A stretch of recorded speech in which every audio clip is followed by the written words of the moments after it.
ఈ నెల 22న అయోధ్యలో శ్రీరామ విగ్రహ ప్రతిష్టను పురస్కరించుకుని పిఠాపురం గోపాల్బాబా ఆశ్రమంలో భక్తులతో శ్రీరామ అఖండ నామ సంకీర్తనలు, జపాలు, శ్రీమద్ రామాయణం, హనుమాన్ చాలీసా పారాయణ తదితర కార్యక్రమాలు అత్యంత వైభవంగా నిర్వహిస్తున్నట్లు పిఠాపురం గోపాల్బాబా ఆశ్రమ ప్రతినిధి జ్యోతుల రామకృష్ణ మీడియాకు తెలిపారు.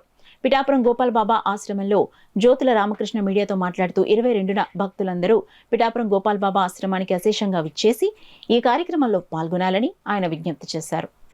సమర్థ సద్గురు శ్రీ శ్రీ శ్రీ గోపాల్ బాబా వారి ఆశ్రమంలో ఉదయం 5 గంటల నుండి సీతామహాదేవి, శ్రీరామచంద్రుల వారు, లక్ష్మణస్వామి మరియు ఆంజనేయ స్వామి వారికి విశేషమైనటువంటి పూజా కార్యక్రమాలు జరుగుతాయి. ఉదయం 6 గంటల నుండి సాయంత్రం 6 గంటల వరకు శ్రీరామ జయరామ జయ జయరామ అఖండ నామ సంకీర్తన మరియు హనుమాన్ చాలీసా ఈ కార్యక్రమాలు జరుగుతాయి.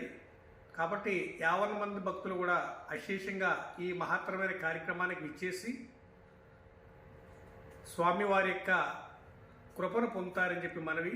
అదేవిధంగా విచ్చేసేటువంటి భక్తులందరూ కూడా తీర్థప్రసాదాలు, అన్నప్రసాద వితరణ కూడా జరుగుతుంది. కాబట్టి ఈ అవకాశాన్ని సద్వినియోగం చేసుకోవాల్సిందిగా 50 మంది భక్తులకు